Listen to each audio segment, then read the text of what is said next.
आपके वचनों का आदर करता हूं। बोले कि जाओ, मैं स्वयं तुम्हारा पुत्र बनकर आऊंगा। वही महाराज ऋषभ देव के रूप में प्रकट हुए। महाराज ऋषभ देव भी बड़े प्रतापी राजा थे। उनके पुत्र हुए भरत जी। भरत जी के नाम से ही हमारे देश का नाम भारत है। भरत जी भी इस संसार की मोह माया में पड़ गए, बड़े ही विद्वान थे। महाराज इस मोह माया से हटने के लिए वे घर परिवार छोड़कर जंगल में गए। जंगल में भी गए तो एक मृगा की माया उन पे पड़ी। मृगा से आसक्ति जुड़ गई। महाराज अब अंत समय जब आया ना, तो मृगा का चिंतन करते करते वे मर गए। तो मैंने आपको बताया कि अंते या मति सा गति। हमारा अंत समय में जैसा चिंतन होगा, अगला जन्म हमारा वैसा ही मिलेगा। तो उनका चिंतन मृगा पे हुआ अगले जन्म में। लेकिन हाँ, वे बड़े भगवत भक्त थे, तो उनको पूर्व जन्म की बातें याद रही। महाराज अगले जन्म में उनको मृग योनि मिली। मृग योनि में भी पूर्व की बातें याद रही। मृग योनि को भी जब वो छोड़े तो फिर अगला जन्म उन्हें मिला, फिर मनुष्य का शरीर मिला। अगले जन्म में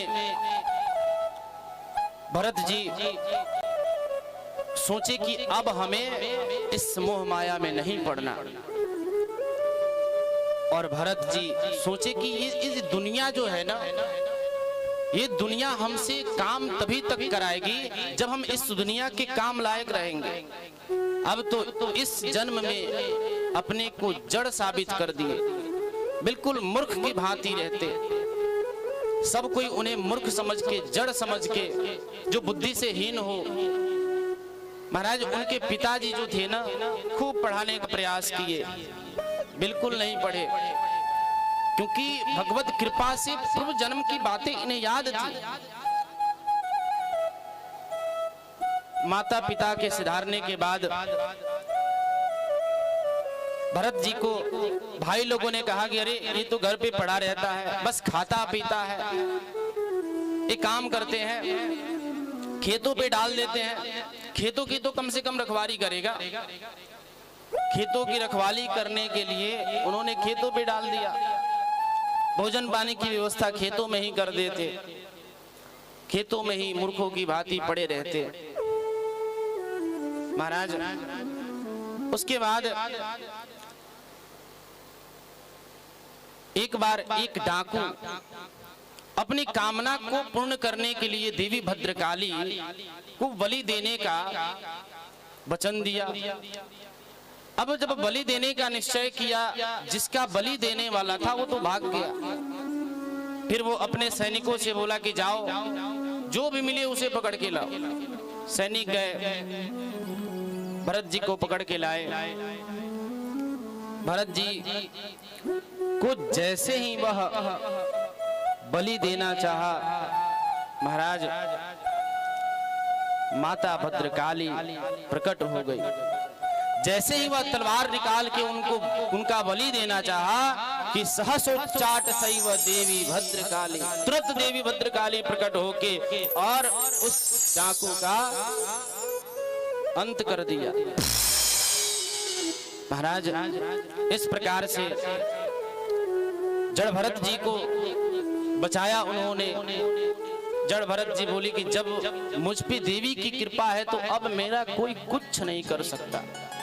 जड़ भरत जी मूर्खों की भांति भ्रमण करते रहे। आगे रघुगण राजा से मुलाकात हुई।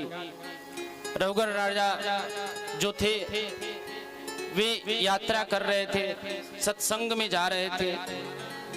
अब जो 4 पालकी के जो कहार होते हैं उनमें से एक का तबीयत खराब हुआ। स्वास्थ्य खराब होने के कारण राजा बोले कि जाओ देखो कोई यदि हो तो उसे पकड़ लाओ, उसको एक कंधा दे दो। गए, भरत जी मिले रास्ते में, भरत जी को देखे तो अब हट्टे कट्टे नौजवान भरत जी को पकड़ लाए, कहार जो थे, और एक कंधा उनको दे दिए। अब जड़ भरत जी ऐसे विद्वान थे कि किसी भी जीव को मारना नहीं चाहते थे। अधिक से अधिक प्रयास करते थे कि मुझसे कोई जीव ना मरे, चाहे छोटा हो या बड़ा हो। जब भी उनके पैर के नीचे चींटी आती उछल जाते। रघुगढ़ राजा देखा तो मजाक उड़ाया, परिहास किया। उसके बाद जड़ भरत जी के बीच और रघुगढ़ राजा के बीच दिव्य वार्ता हुई।